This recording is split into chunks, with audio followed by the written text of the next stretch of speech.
सव्वाशेर news चॅनलला पाहण्यासाठी आजच सबस्क्राइब करा व बेल आयकॉन दाबायला विसरू नका।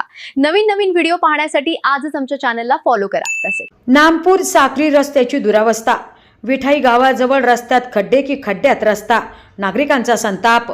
सार्वजनिक बांधकाम विभागाच्या साक्री उपविभागाअंतर्गत येणाऱ्या नामपूर साक्री मार्गाची विठाई गावाजवळ अत्यंत दयनीय अवस्था झाली आहे। रस्त्यावर सर्वत्र मोठमोठे खड्डे पडल्याने रस्त्यात खड्डे की खड्ड्यात रस्ता अशी परिस्थिती निर्माण झाली असून वाहन चालक आणि नागरिकांना याचा मोठा त्रास सहन करावा लागतोय। या मार्गावरून दररोज शेकडो लहान मोठी वाहने तसेच विद्यार्थी, शेतकरी आणि ग्रामस्थ प्रवास करतात। मात्र रस्त्यावरील खड्ड्यांमुळे अपघाताचा धोका वाढला असून वाहनांचेही मोठ्या प्रमाणात नुकसान होते।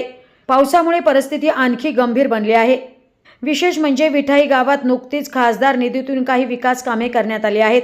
मात्र या महत्त्वाच्या रस्त्याच्या दुरुस्तीकडे अद्याप दुर्लक्ष होत असल्याने नागरिकांमध्ये नाराजी व्यक्त होतीये। या रस्त्याला वाली नाही का असा सवाल ग्रामस्थ उपस्थित करतायत। सार्वजनिक बांधकाम विभागाचे अधिकारी या रस्त्याच्या दुरावस्थेकडे दुर्लक्ष करत असल्याचा आरोप नागरिकांनी केलाय। तर संबंधित अधिकाऱ्यांच्या कामकाजाची चौकशी करून तातडीने रस्त्याची दुरुस्ती करण्यात यावी अशी जोरदार मागणी होत आहे। अन्यथा नागरिकांना तीव्र आंदोलनाचा मार्ग स्वीकारावा लागेल असा इशाराही ग्रामस्थांनी दिलाय।